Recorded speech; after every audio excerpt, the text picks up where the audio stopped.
Hello hi नमस्ते। आशा करुच्ची भलरे थे समस्ते। आज शुभ सकाल को आपण मानक समस्त को स्वागत।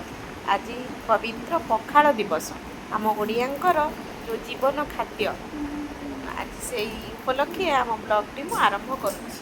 देखो बर्तमान मोर सकाळु सकाळु सब काम सारी चली आसली ठाकुर पूजा करिया पुओ झींकर तो अभी स्कूल छुट्टी अच्छे से माने भी मो सहित रोच जाऊना गोटे टाइम ट्यूशन चलती स्कूल एना पूरा बंद अच्छे दी टाइम ट्यूशन आ गोटे ट्यूशन छुट्टी अच्छी से मैंने 4टा बेले जाऊँ ट्यूशन। देखो मोर पूजा कम चली आमरे मुझे पखाड़ किटा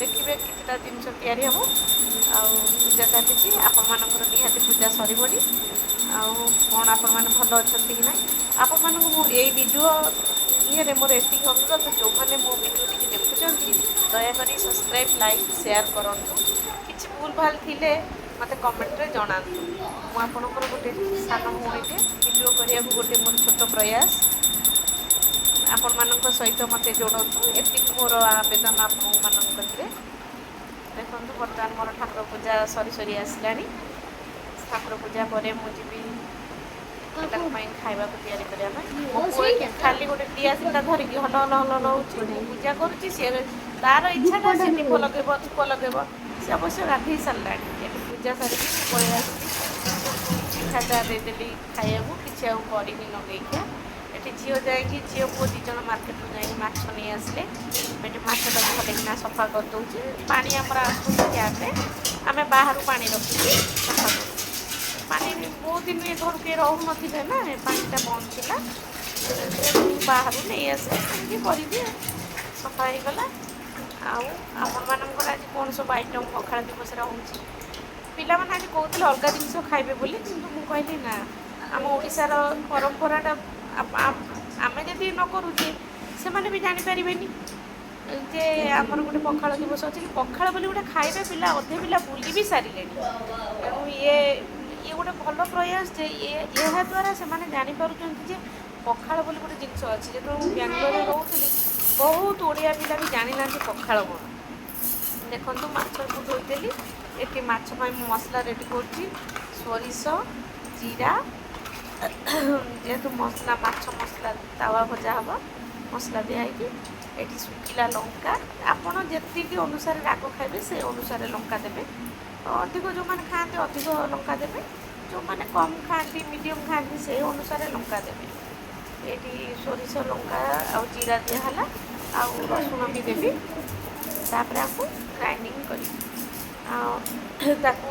मैरिनेट करके रखी गोटे काम करूँ ये भी आपण मान देखो ग्राइंडिंग कर यही पखाड़ दिवस भी आपण मैंने पिला जनइबे जे आम ओडिशार एटा प्रधान खाद्य जोटा आम बापा अजा खाए माने ब्रेकफास्ट ही से आरंभ करुँचे ये मुझे हलदी लुण दे जो मसला आपण मानक देखो रेडी करुँचे आज पकईकी किसी समय गोल रखीदबा ये बंधु ये गोलदेवे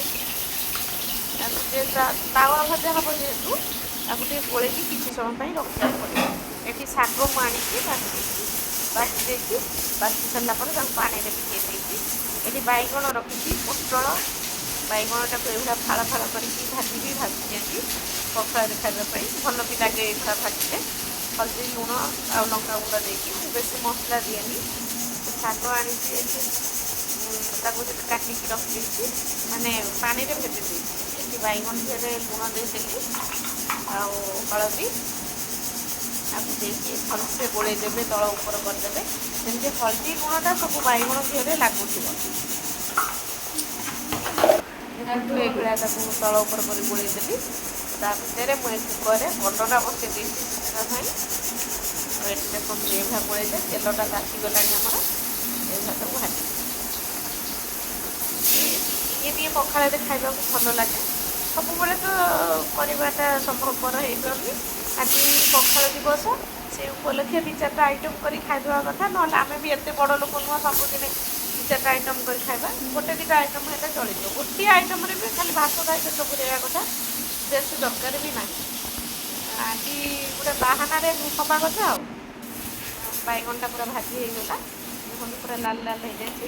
ଏଠି ପୋଟଳ ଦୁଇଟା ମୁଁ କାଟିକି ଶାଳ ଭଜା କରିବି ବୋଲି ସେଇଭଳିଆ ହଳଦୀ ଆଉ ଲୁଣ ଦେଇକି ତେଲ ପକେଇକି ଭାଜିବି।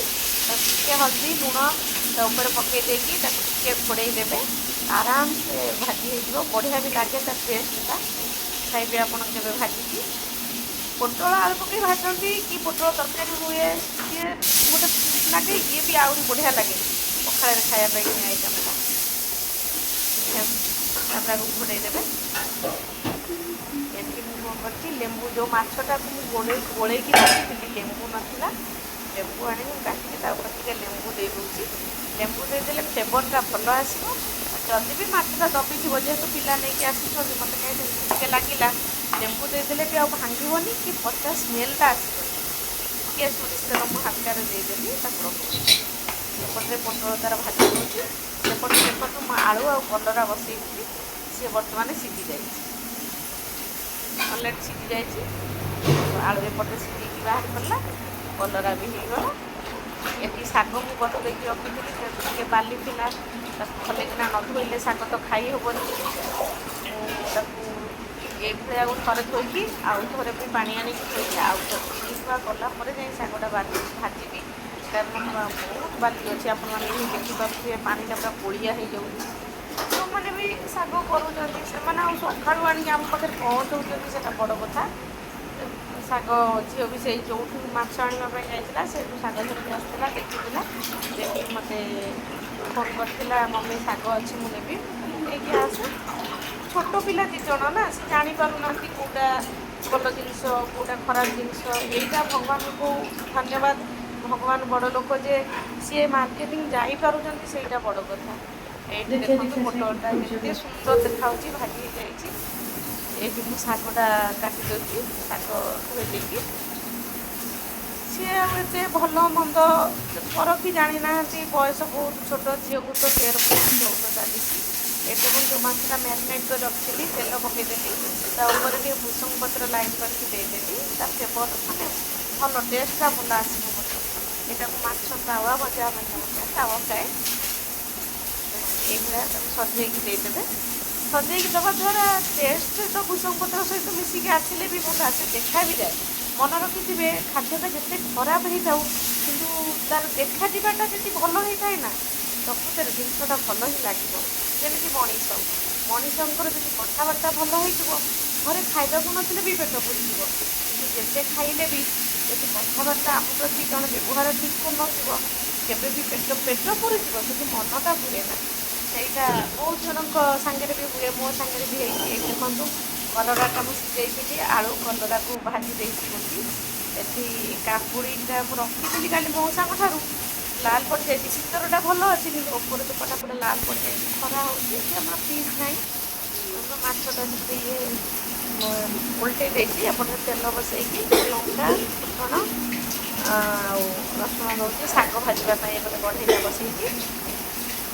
ତେଣୁ ସବୁବେଳେ ମନେ ରଖିଥିବେ, ମୋର ଯେଉଁ କଥାଟା ଥରେ ବାହାରୁଛି ଆଉ ମାନେ ଦେଖନ୍ତୁ, ସବୁ ଫେରି ହେବ କିନ୍ତୁ ପାଟିରୁ ବାହାରିଥିବା କଥା, ହାତରୁ ବାହାରିଥିବା ଟେକା, ଏଇ ଜିନିଷଟାରେ କେବେ ଫେରି ହେବନି। ସେଇ ଦୁଇଟାକୁ ଜଗନ୍ତୁ। ମଣିଷ ଜୀବନ ଆଜି ମଲେ କାଲି ଯିବ। କିଏ କ'ଣ ଏଠି କିଛି ନେଇଯିବେ କି? କିଛି କେହି ନେଇକି ଯାଉନାହାନ୍ତି। ସବୁବେଳେ ମୁଁ ଏଇଠି ଗାଁକୁ ଆସିଲା ପରେ ଏଇଠି ମୋ ଗୋଟେ ଭାଇ ମରିଗଲେ, ଯେଉଁଟାକି ମାନେ ପିଲା ବହୁତ ଛୋଟ। ମୁଁ ଯେତେବେଳେ ଦେଖେ ଲୋକ କହୁଛନ୍ତି ମୋର ସବୁ ମୋର, ଜାଗା ମୋର, ଘର ମୋର, ଝିଅ ମୋର, କିନ୍ତୁ ଗଲାବେଳେ କ'ଣ ନେଇଗଲେ? କିଛି ନେଇକି ଗଲେନି।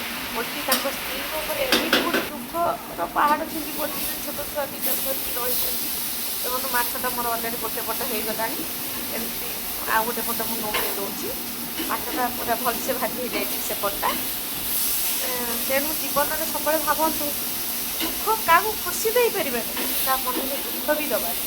କିନ୍ତୁ ଲୋକ କ'ଣ କରନ୍ତି, ନାଇଁ ଏଇଟା ମୋ ଜାଗା, ଏଇଟା ମୋର, ଏଇଟା ମୁଁ କରିଛି। କିନ୍ତୁ ମଲାବେଳେ କ'ଣ ସେଇ 6 ଖଣ୍ଡେ କାଠ ନେଇକି ଯିବା, ବେଶୀ କିଛି କେହି ଦେବେନି। ଯଦି ଗୋଟେ ଭଲ ଶାଢ଼ୀ ପିନ୍ଧିଥିବା, ଦେଖନ୍ତୁ ଏଇଠି ଆମର ରେଡ଼ି ହେଇଗଲା ସବୁ ପୋଟଳ ଭଜା, ମାଛ ଭଜା, କାକୁଡ଼ି ସାଲଡ଼, ଆଳୁ ଭର୍ତ୍ତା, କଲରା ଭଜା, ଆଳୁ ଭଜା, ଶାଗ ଭଜା, ବାଇଗଣ ଭଜା। କେଉଁମାନେ ଏଇଭଳିଆ ପଖାଳ ବନେଇ ଖାଇଛନ୍ତି ଦୟା କରିକି ମୋତେ କମେଣ୍ଟରେ ଜଣାନ୍ତୁ। ମୁଁ ଆପଣମାନଙ୍କ କମେଣ୍ଟ ଅପେକ୍ଷାରେ ରହିବି। ମୋ ଭିଡ଼ିଓଟି ଆପଣଙ୍କୁ ଭଲ ଲାଗୁଥିଲେ ଲାଇକ୍ ସବସ୍କ୍ରାଇବ୍ ସେୟାର କରିବେ। ରହିଲି, ଜୟ ଜଗନ୍ନାଥ, ନମସ୍କାର।